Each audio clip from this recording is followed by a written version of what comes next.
Hello दोस्तों, कैसे हैं आप सभी। स्वागत है आपका हमारे यूट्यूब चैनल नवाचार आईएएस अकेडमी पर। दोस्तों, मैं चंद्रपाल यादव। जैसा कि आप देख रहे हैं कि जो हमारा प्राचीन भारत का इतिहास चल रहा है, जो यूपीएससी, यूपीपीसीएस या बीपीएससी तथा अदर वनडे एग्जाम के लिए है, उसके तहत हम आज आगे उसको कंटिन्यू करते हैं। और उसके तहत जो हमारा धार्मिक आंदोलन जो लेक्चर था, जो चैप्टर हमारा कंप्लीट हुआ था कल, आज उसी से संबंधित हम क्या है कि महत्वपूर्ण प्रश्नों की आज हम चर्चा करेंगे, जो आने वाले आपके एग्जामों के लिए काफ़ी महत्वपूर्ण होंगे। और उनको आप सभी ध्यान से सुनिएगा। और जैसे मैं पहले प्रश्न कराता आया हूँ, उसी के आधार पर मैं प्रत्येक प्रश्न के लिए लगभग 5 से या 6 सेकंड का समय दूंगा, ताकि आप अपने आप उसको कर सकें। और आप सभी कॉपी पेन उठा के रखिएगा बैठ के।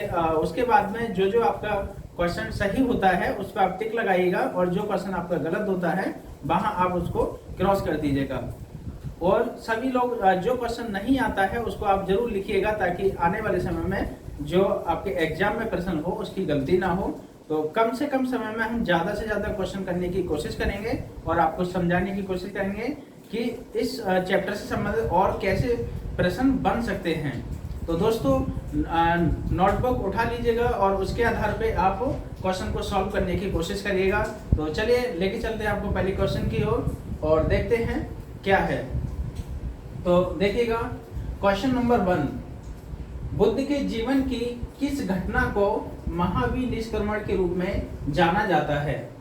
ऑप्शन ए, उनका महापरिनिर्वाण। ऑप्शन बी, उनका जन्म। ऑप्शन सी, उनका गृह त्याग। या ऑप्शन डी, उनका प्रबोधन। तो इनमें से कौन सा आंसर है, आप इसको करने की कोशिश करिए। उसके बाद मैं आपको बताता हूं इसमें से कौन सा आंसर है। चलिए करिए इसको, बहुत महत्वपूर्ण प्रश्न है, आयोग द्वारा पूछा हुआ प्रश्न है, तो उसको करने की कोशिश करिए।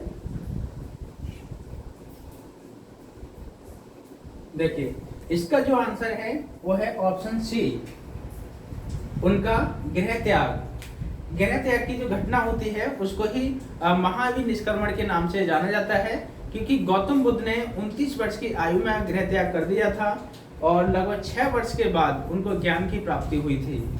तो उस आधार पे उनका गृह त्याग इसमें आंसर है। और उनका महापरिनिर्वाण जो कहा जाता है वो उनकी जो मृत्यु को कहा जाता है, जो कुशीनगर में हुई थी। 80 वर्ष की अवस्था में उनकी मृत्यु हुई थी, उसको महापरिनिर्वाण कहा जाता है। उनका जन्म लुम्बिनी में हुआ था और उनको प्रबोधन है यहाँ पे ज्ञान की प्राप्ति बोध गया में हुई थी। तो इसको नोट कर लीजिएगा सभी लोग। फिर देखते हैं दूसरा क्वेश्चन, गौतम बुद्ध की मां किस वंश से संबंधित थी। ऑप्शन ए, शाक्य वंश। ऑप्शन बी, माया वंश। ऑप्शन सी, लिच्छवी वंश। ऑप्शन डी, कोलिय वंश। तो इसमें कौन सा आंसर है आप लोग करिए, क्योंकि ये सभी क्वेश्चन आयोग द्वारा पूछे हुए क्वेश्चन हैं, चाहे वो यूपीपीसीएस हो या यूपीएससी हो। तो इन सबको करिए आप। मैंने आपको लिखाया भी है, तो गौतम बुद्ध की मां किस वंश से संबंधित है। तो देखिए, इसका आंसर है ऑप्शन डी, कोलिय वंश। क्योंकि शाक्य वंश से गौतम बुद्ध खुद संबंधित थे, लेकिन उनकी मां कोलिय वंश से संबंधित थी। तो इसका जो आंसर है वो कोलिय वंश होगा। नेक्स्ट क्वेश्चन देखिए, क्वेश्चन नंबर 3, महात्मा बुद्ध का महापरिनिर्वाण कहाँ हुआ था। ऑप्शन ए, लुम्बिनी में। ऑप्शन बी, बोधगया में। ऑप्शन सी, कुशीनगर में। ऑप्शन डी, कपिलवस्तु में। कहाँ हुआ था।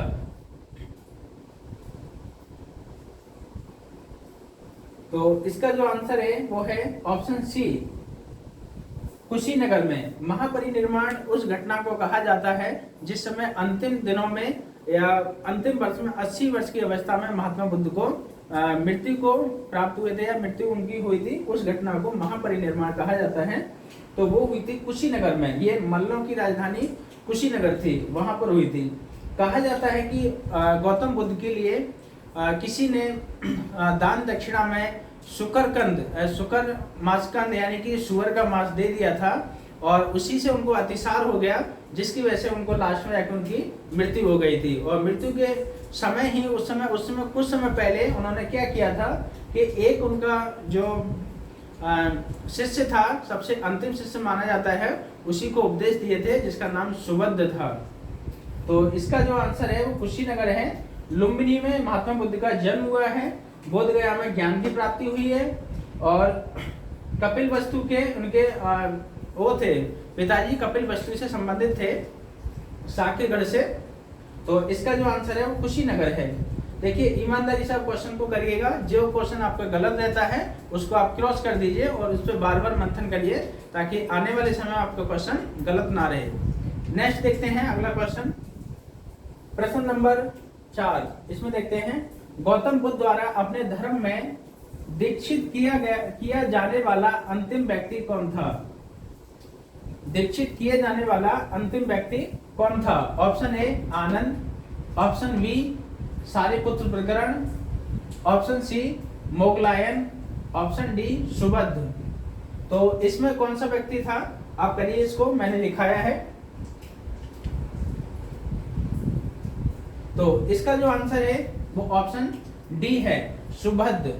सुबद्ध वह व्यक्ति है जब महात्मा बुद्ध की मृत्यु हुई थी या उनको महापरिनिर्वाण हुआ था, तो उस समय उन्होंने क्या किया कि उस समय सबसे अंतिम उपदेश सुबद्ध को ही दिया था, और सुबद्ध ही उनका सबसे अंतिम शिष्य भी माना जाता है। पहले शिष्य की हम बात करें तो आनंद है यहाँ पे, और अंतिम शिष्य सुबद्ध है। Next question, question number 5। Mahatma Buddha ने अपना पहला धर्म चक्र परिवर्तन किस स्थान पर दिया था? धर्म चक्र परिवर्तन का मतलब होता है पहला उपदेश कहाँ दिया था? ऑप्शन ए लुम्बिनी में, ऑप्शन बी सारनाथ में, ऑप्शन सी पाटलिपुत्र में, ऑप्शन डी वैशाली में। तो कहाँ दिया था? करिएगा इसको। सभी प्रश्न पे मैं लगभग 5 या 6 सेकंड का समय दूंगा, ताकि आप अपने को एक अवलोकन कर सकें कि इसका कौन सा आंसर हो सकता है। ठीक है, तो इसका जो आंसर है वो है सारनाथ। सारनाथ पहले उस समय ऋषिपत्तनम के नाम से जाना जाता था, ऋषिपत्तनम।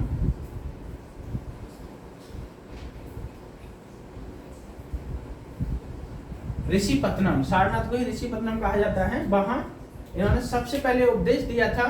तो उन 5 महात्माओं को या 5 ऋषियों को उपदेश दिया था जो उनको छोड़ के चले गए थे इनके ज्ञान प्राप्ति के दौरान, तो उन्हीं को दिया था। नेक्स्ट देखते हैं, नेक्स्ट प्रश्न है 6 नंबर। देखते हैं, बुद्ध की मृत्यु के पश्चात प्रथम बौद्ध संगति की अध्यक्षता किसने की थी? ऑप्शन ए महाकश्यप द्वारा, ऑप्शन बी धर्मसेन द्वारा, ऑप्शन सी अजातशत्रु द्वारा, या ऑप्शन डी नागसेन द्वारा। तो जैसे कि जो प्रथम बौद्ध संगति हुई थी 483 ईसा पूर्व में, वहां उस समय उनकी अध्यक्षता किसने की थी उसके यहाँ पे पूछा गया है। तो इसमें कौन सा आंसर हो सकता है आप इसमें करिएगा। तो देखिए इसका जो आंसर है वो है महाकश्यप द्वारा। मैं आपको एक चीज और बता दूं कि महाकश्यप द्वारा ही जो अध्यक्षता की गई थी। उस समय जो शासक था तो वो अजातशत्रु था 483 ईसा पूर्व में। जिस समय महात्मा बुद्ध की जिस सन में महात्मा बुद्ध की मृत्यु होती है उसी साल ये एक बौद्ध संगति होती है जिसको प्रथम बौद्ध संगति कहा जाता है। तो ये महाकश्यप उस समय अध्यक्ष रहे थे, और ये जो हुई थी वो राजगृह में हुई थी, राजगृह में। तो ये जो क्वेश्चन है सभी आयोग द्वारा पूछे हुए क्वेश्चन हैं, और सभी लोग इस क्वेश्चन को नोट करते जाइएगा ताकि आने वाले समय में आप ठीक से इसका रिवीजन कर सकें। चलिए अब देखते हैं नेक्स्ट क्वेश्चन। चलिए देखते हैं क्वेश्चन नंबर 7। और क्वेश्चन नंबर 7 में क्या है? सूची 1 को सूची 2 से सुमेलित कीजिए तथा कूट से सही उत्तर का चयन करें। इसमें देखेंगे एक सूची नंबर 1 और सूची नंबर 2, इस पे इससे मिलान करेंगे। एक तरफ वो दे रखा है जन्म और प्रथम प्रवचन, महाबोधि वृक्ष या महाबोधि या गृह त्याग। तो इसका संबंध किस किस से है? तो देखेंगे यहाँ जन्म का संबंध कहाँ से है? तो जन्म का संबंध देखेंगे यहाँ पे ये है कमल से होगा। और प्रथम प्रवचन इन्होंने सारनाथ में दिया था, तो उस घटना को धर्म चक्र प्रवचन के नाम से जाना गया। तो वी पे 2। महाबोधि, महाबोधि वृक्ष पीपल के वृक्ष को बोला गया है जहाँ पे ज्ञान की प्राप्ति हुई थी, तो ये महाबोधि वृक्ष है। और गृह त्याग, गृह त्याग का चिन्ह क्या है? घोड़ा है, यानी घोड़ा, सूना घोड़ा को यहाँ पे रखा गया है गृह त्याग के संबंध में। तो ए पे क्या हुआ 4, और वी पे 2, सी पे 1 और गृह त्याग पे यानी डी पे 3। तो 4 2 1 3, 4 4 2 1 3। तो इसका आंसर कौन सा हो गया? Option D. यहाँ ऑप्शन डी इसका आंसर ऑप्शन डी हो गया। यानी कि ये जो क्वेश्चन है वो यूपीपीएससी द्वारा पूछा गया है और यूपीएससी द्वारा भी इस क्वेश्चन को रिपीट किया गया है, तो काफी महत्वपूर्ण क्वेश्चन है।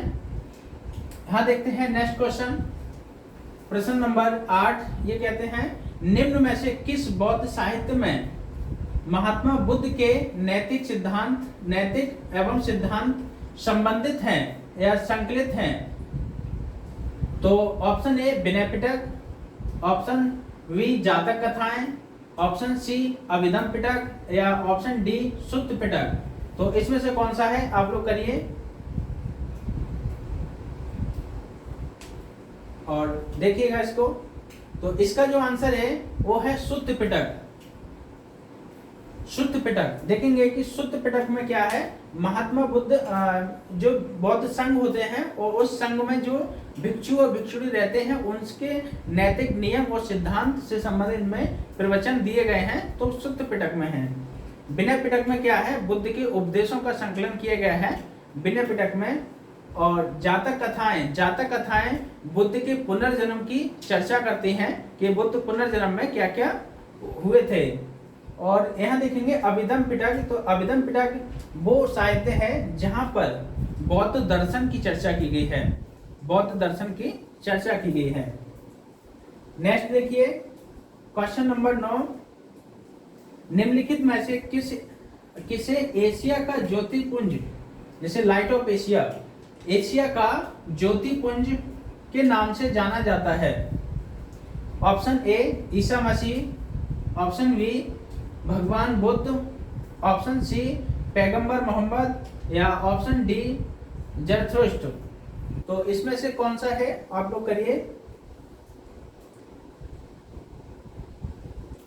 तो इसका जो आंसर है वो है ऑप्शन बी भगवान बुद्ध।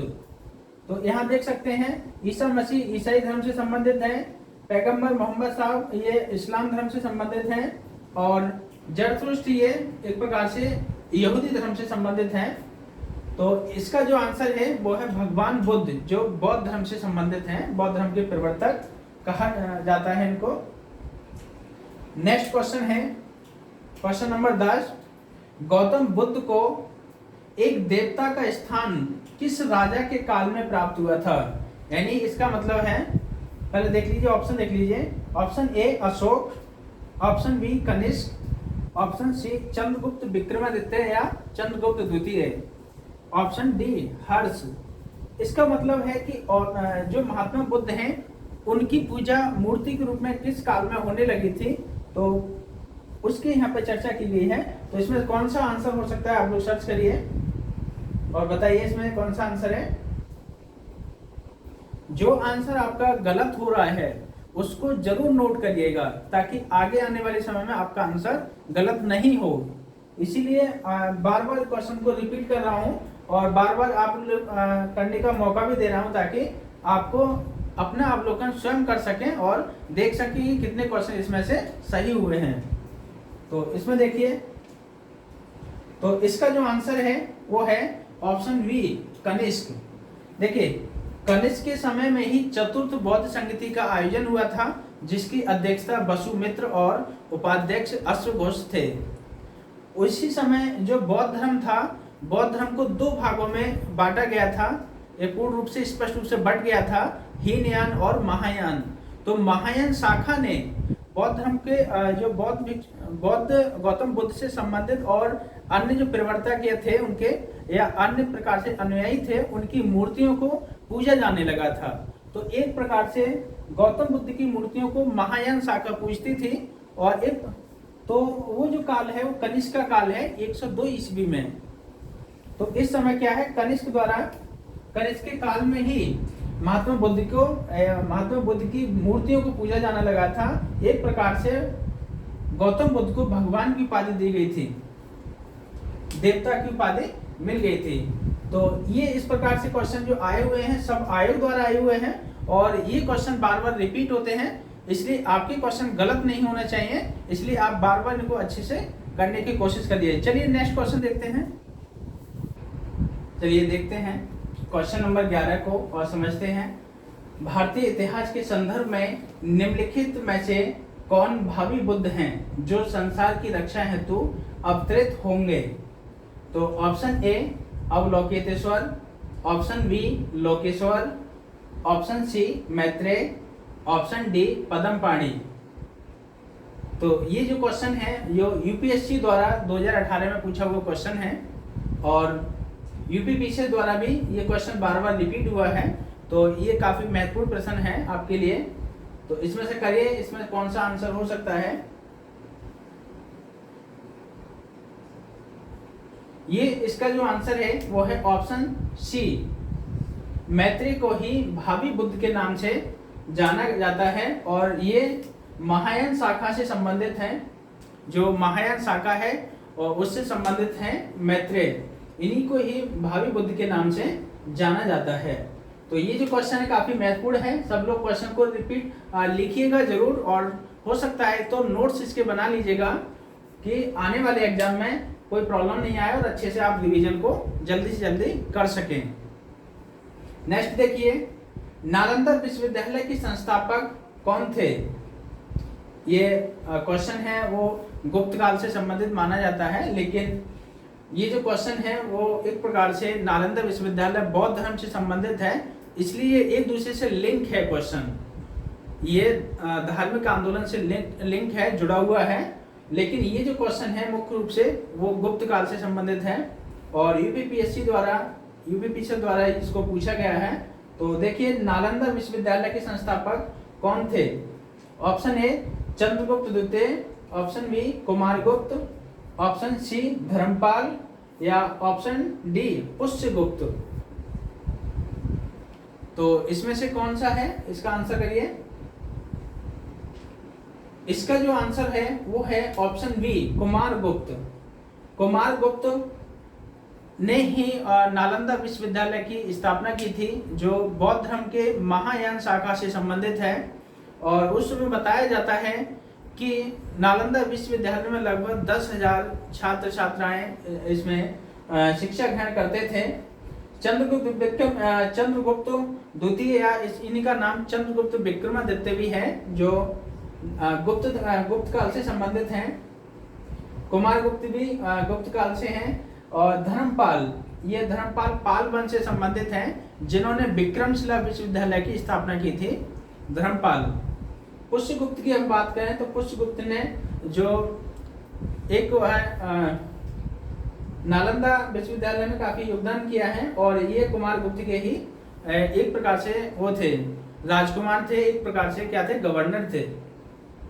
नेक्स्ट देखते हैं क्वेश्चन नंबर 13। ये जो क्वेश्चन है ये भी एक आईएएस द्वारा पूछा हुआ क्वेश्चन है, यूपीएससी में क्वेश्चन ये आया है। तो इसमें देखते हैं इसका आंसर क्या है। तो सबसे पहले देखते हैं प्रश्न, भारत के धार्मिक इतिहास के संदर्भ में निम्न कथनों पर विचार करें। ये जो 3 कथन दे रखे हैं और उसके कूट दे रखे हैं, उसमें से हम चूज करेंगे। तो कथन नंबर 1 देखिए, बोधिसत्व बौद्ध मत के हीनयान संप्रदाय के केंद्रीय संकल्पना है। यानी बोधिसत्व बौद्ध मत की हीनयान संप्रदाय की केंद्रीय संकल्पना है। कथन नंबर 2, बोधिसत्व अपने प्रबोध के मार्ग पर बढ़ता हुआ करुणा में है।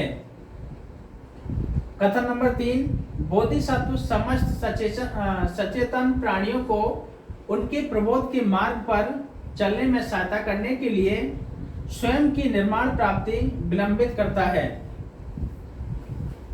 और कथन इसका देखिए, उपयुक्त कथनों में से कौन सही है?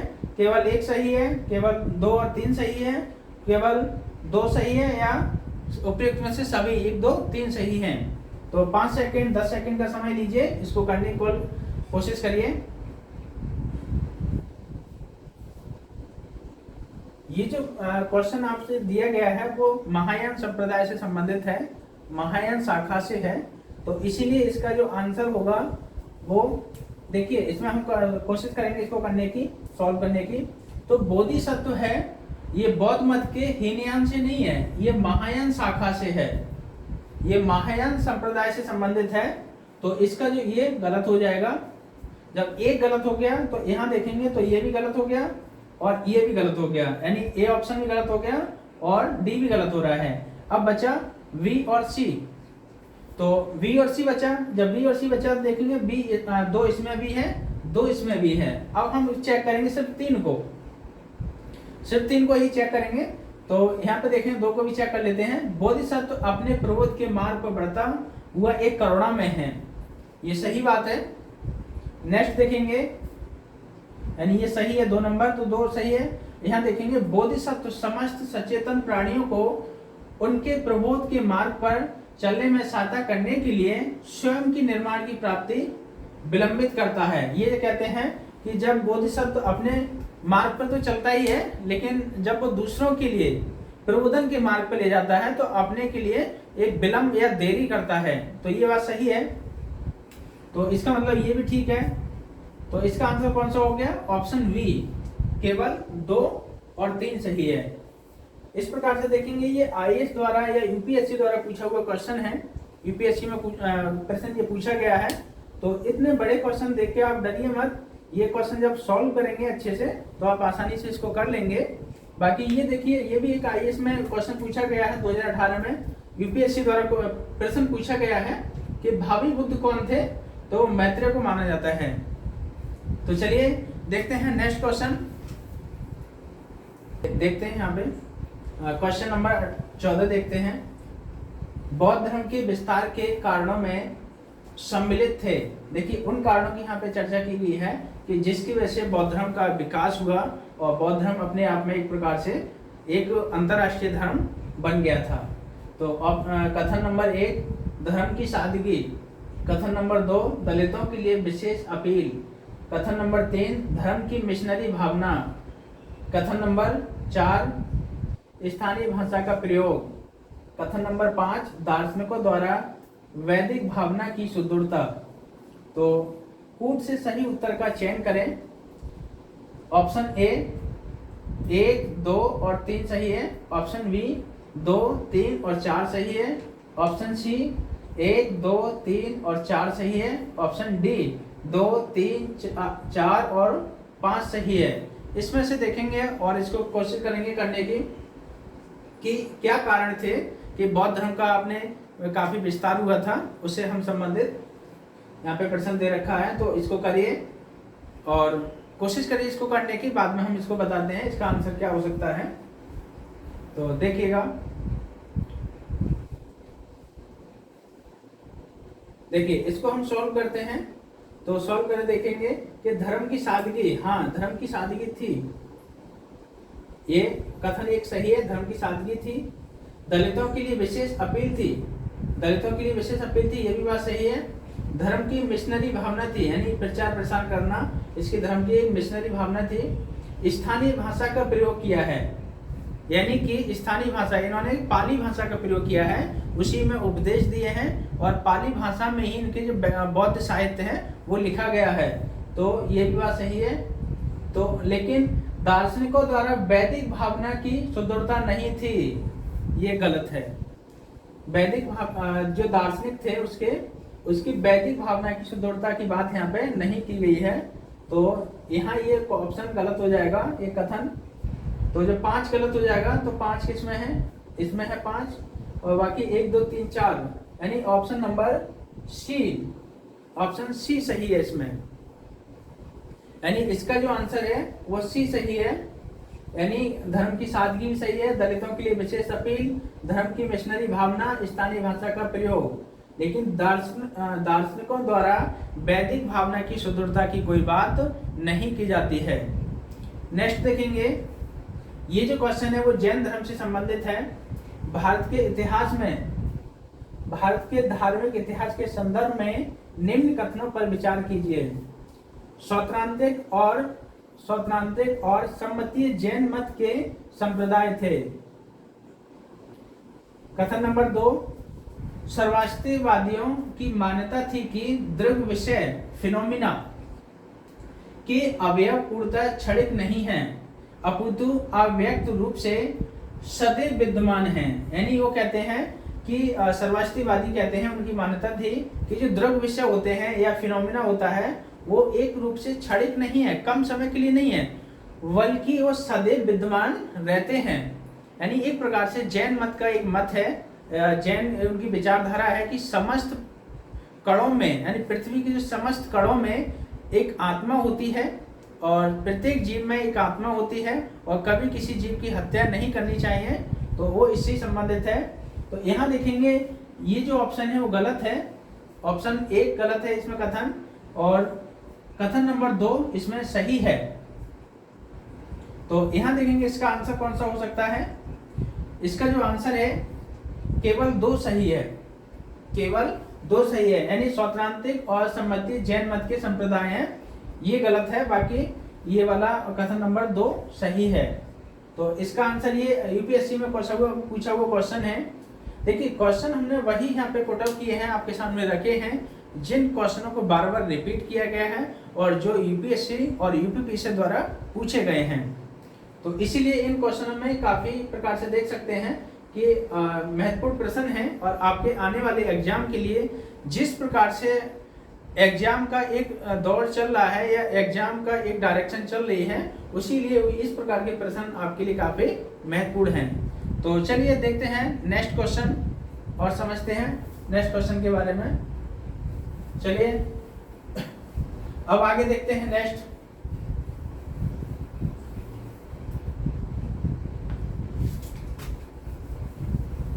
देखते हैं यहाँ पे क्वेश्चन नंबर 16, जैन तीर्थंकर पार्श्वनाथ निम्नलिखित स्थानों में से मुख्यतः किससे संबंधित थे।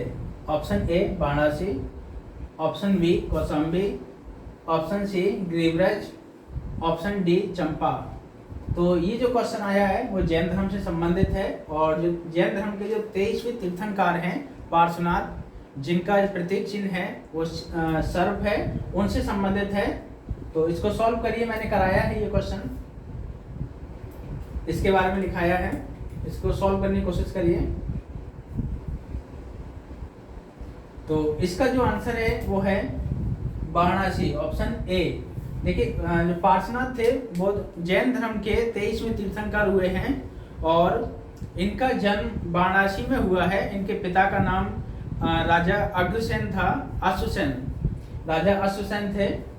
और एक प्रकार से देखा जाता है पार्श्वनाथ ने ही जो जैन धर्म से जो सिद्धांत है, महाव्रत हैं, वो 4 महाव्रतों की इन्होंने रचना की थी, जैसे सत्य, अहिंसा, अस्तेय और अपरिग्रह। एक प्रकार से देखा जाता है कि सत्य और अहिंसा को सर्वोपरि माना गया है। अहिंसा का मतलब होता है हिंसा नहीं करना, किसी की जीव हत्या नहीं करना।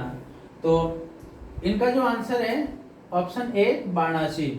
नेक्स्ट देखते हैं महावीर स्वामी का जन्म कहाँ हुआ था। ऑप्शन ए कुंडग्राम में, ऑप्शन बी पाटलिपुत्र में, ऑप्शन सी मगध में, ऑप्शन डी वैशाली में। तो इसका जो आंसर होगा आप लोग सर्च करिए क्या हो सकता है और अपना आंसर टिक लगाइए, उसके बाद हम देखते हैं। इसका जो आंसर है वो है ऑप्शन ए कुंडग्राम में, यानी वैशाली के निकट कुंडल ग्राम में या कुंड ग्राम में महावीर स्वामी का जन्म 599 ईसा पूर्व या 540 ईसा पूर्व में होता है। ठीक है, नेक्स्ट देखते हैं क्वेश्चन नंबर 18, महावीर स्वामी को किस नदी के तट पर ज्ञान की प्राप्ति हुई थी। महावीर स्वामी को किस नदी के तट पर ज्ञान की प्राप्ति हुई थी। Option A Swarnasikta, option B Palashini, option C Ganga, option D Rijupalika. इसको लगाइए। तो चलिए इसका जो आंसर है option D Rijupalika, option D Rijupalika.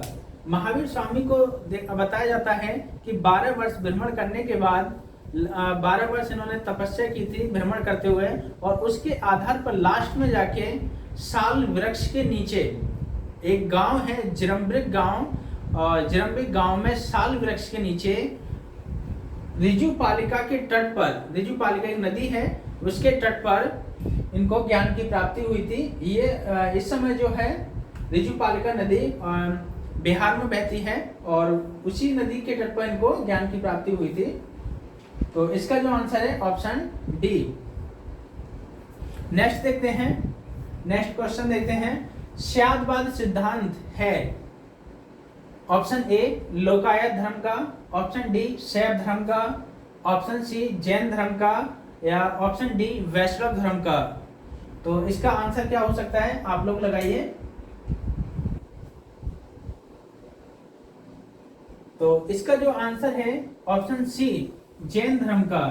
मैंने आपको बताया था जब जैन धर्म में आपको पढ़ा रहा था तो बताया था कि जैन धर्म भगवान की आस्था में विश्वास नहीं रखता है, और इसीलिए वो क्या है कि स्यादवाद और एकांतवाद, इस स्यादवाद और एकांतवाद की अवधारणा का इसमें विचार है, जिसका अर्थ होता है कि मध्यम मार्ग को अपनाना, यानी बीच के रास्ता को अपनाना या मध्यम मार्ग पर अपनाना, तो वही है स्यादवाद या अनेकांतवाद। तो ये जैन धर्म से संबंधित है। नेक्स्ट क्वेश्चन देखिए, क्वेश्चन नंबर 20।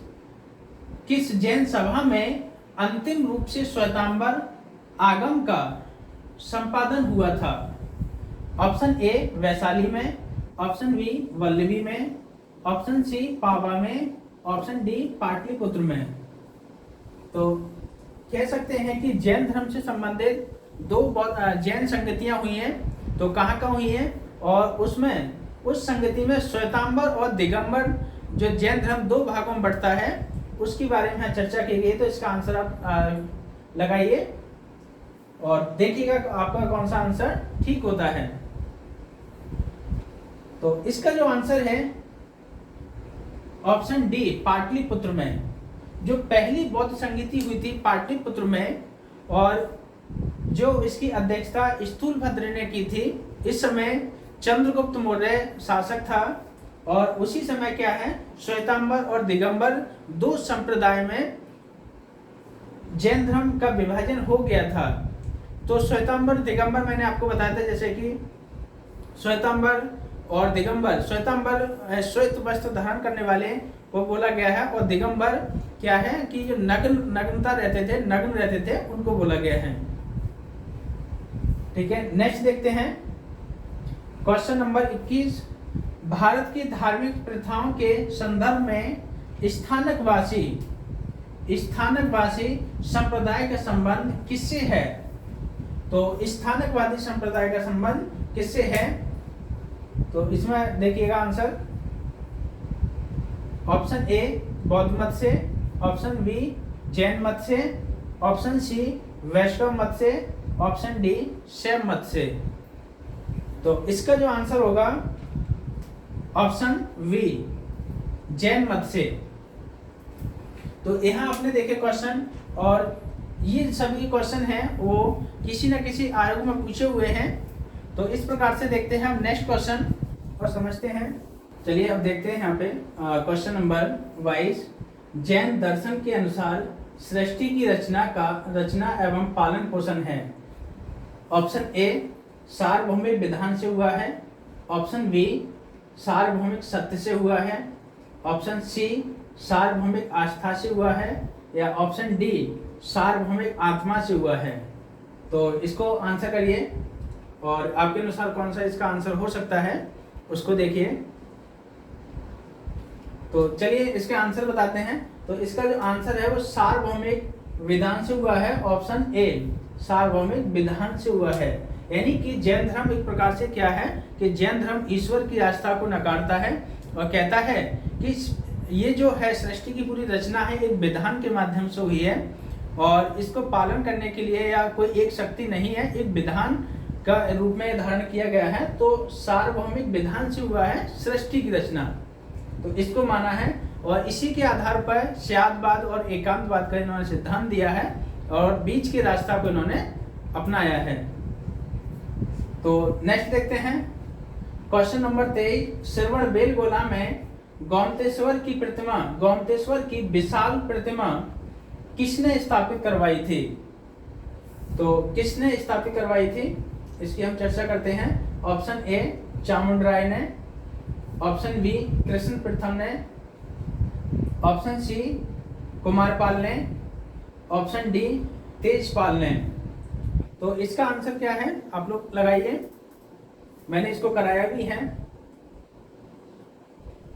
यानी श्रवण बेलगोला वह स्थान है जो कर्नाटक में पड़ता है जहां पे चंद्रगुप्त मौर्य ने अपने प्राण त्यागे थे संलेखना पद्धति से, वही स्थान है। वहां पर बाहुबली की प्रतिमा बनवाई थी। गोमतेश्वर को बाहुबली के नाम से भी जाना जाता है और ये प्रतिमा काफी ऊंची है। तो ये बनवाई थी गंग वंश के एक सेनापति थे चामुंडराय ने। गंग वंश के एक सेनापति थे चामुंडराय ने, उन्होंने इस प्रतिमा का निर्माण करवाया था संगमरमर से। नेक्स्ट देखते हैं क्वेश्चन नंबर 24, निम्नलिखित में से कौन सा प्राचीन भारत में शैव संप्रदाय था? निम्नलिखित में से कौन सा प्राचीन भारत में शैव संप्रदाय था? Option A Ajivaka, option B Mattamayura, option C मैमत, ऑप्शन डी ईशान शिव गुरुदेव पद्धति। तो इसमें कौन सा इसका आंसर हो सकता है? देखिए, अगर सबसे प्राचीन की बात आए तो सबसे प्राचीन जो संप्रदाय था वो पाशुपत संप्रदाय को माना जाता है, लेकिन यहाँ प्राचीन की बात है तो इनमें से बात की जा रही है, निम्नलिखित में से ये जो 4 ऑप्शन दे रखे हैं इनमें सबसे प्राचीन कौन सा है? तो इसमें सबसे प्राचीन कौन सा है उसकी बात की जा रही है, ना कि सबसे प्राचीन शैव धर्म की बात की जा रही है, शैव संप्रदाय में से। तो इसका जो आंसर होगा आप लोग लगाइए, और जो आंसर आपका गलत हो रहा है उसको आप नोट जरूर कर लीजिएगा ताकि आने वाले समय में आप उसको रिवाइज कर लें और आपके आने की जो क्वेश्चन गलत होने की संभावना है वो कम से कम हो जाए। तो इसका जो आंसर होगा ऑप्शन वी मत मयूर, यानी उपयुक्त में जितने संप्रदाय यहाँ पे दे रखे हैं वो सबसे प्राचीन यही है, मत मयूर संप्रदाय। नेक्स्ट देखते हैं, नैनार कौन थे? ऑप्शन ए वैष्णव धर्मानुयायी, ऑप्शन बी शैव धर्मानुयायी, ऑप्शन सी शाक्त अनुयायी या ऑप्शन डी सूर्योपासक। तो इसका कौन सा आंसर है मैंने आपको कराया है, इसको करिए। तो चलिए, इसका जो आंसर है नैनार शब्द है वो शैव धर्मानुयायी थे, यानी जो शिव के उपासक थे उनको दक्षिण भारत में नैनार के नाम से जाना जाता था, नैनार संतों के नाम से, और उत्तर भारत में ये शिव उपासक कहलाते थे। जबकि अलवार जो हुआ करते थे वो एक प्रकार से कौन थे? अलवार जो हुआ करते थे वो वैष्णव धर्मानुयायी होते थे। तो शैव धर्मानुयायी को नैनार कहा गया है दक्षिण भारत में। नेक्स्ट देखते हैं क्वेश्चन नंबर 26, भागवत धर्म का ज्ञात सर्वप्रथम अवलेखीय साक्ष्य, यानी भागवत धर्म को ही वैष्णव धर्म भी कहा जाता है। तो उसकी सबसे पहली प्रस्तुति या सबसे पहले उसके अभिलेख के बारे में हमें ज्ञान प्राप्त होता है, तो कौन सा अभिलेख है? ऑप्शन ए समुद्रगुप्त का प्रयाग प्रशस्ति अभिलेख, ऑप्शन बी गौतम वल्लश्री का नासिक अभिलेख, ऑप्शन सी वेशनगर का गरुड़ स्तंभ, ऑप्शन डी धनदेव का अयोध्या अभिलेख। तो इसमें से कौन सा हो सकता है? आप लोग आंसर लगाइए क्योंकि ये मैंने कराया है। तो ये इसका जो आंसर होगा ऑप्शन सी वेशनगर का गरुड़ स्तंभ अभिलेख। मैंने आपको बताया था कि वेशनगर का गरुड़ स्तंभ अभिलेख है वो एक प्रकार से हेलियोडोरस से संबंधित है, जो यूनान का एक क्या था, दार्शनिक था। उसने यहाँ पे आके इस गरुड़ स्तंभ अभिलेख की स्थापना करवाई थी। तो इसके संबंध में भागवत धर्म का सबसे पहला साक्ष्य हमको इसी वेशनगर के गरुड़ स्तंभ अभिलेख से ही मिलता है। चलिए अब देखते हैं हम next question. Question number 27, Bharat में आस्तिक और नास्तिक संप्रदायों में कौन सा विभेदक का कारण है, यानी ऐसा कौन सा कारण है जिसकी वजह से आस्तिक और नास्तिक दोनों के बीच का एक विभेदन या भिन्नता पाई जाती है। तो ऑप्शन ए ईश्वरीय सत्ता में आस्था, ऑप्शन बी पुनर्जन्म की सिद्धांत में आस्था, ऑप्शन सी वेदों की प्रामाणिकता में आस्था, ऑप्शन डी स्वर्ग तथा नरक की सत्ता में विश्वास। तो ये जो क्वेश्चन है वो पीसीएस द्वारा पूछा गया है, तो आप इसको सॉल्व करिए। इसका आंसर क्या है आप अपना कैलकुलेट करिए और लगाइए। तो इसका जो आंसर है वेदों की प्रामाणिकता में आस्था, यानी कि कहा जाता है कि जो जैन धर्म, बौद्ध धर्म इत्यादि जो थे वो वेदों की प्रामाणिकता में आस्था नहीं मानते थे। इस प्रकार से आस्तिक और नास्तिक के बीच का जो भिन्नता का कारण है वो यही है, वेदों की प्रामाणिकता में आस्था। नेक्स्ट देखेंगे, वह प्राचीन स्थल जहां पर 60,000 मुनियों की सभा में संपूर्ण महाभारत कथा का वाचन किया गया था। Option A Ahichchhatra, option B Hastinapur, option C Kampilya तथा ऑप्शन डी नैमिषारण्य। तो इसका आंसर कौन सा है आप इसको लगाने की कोशिश करिए।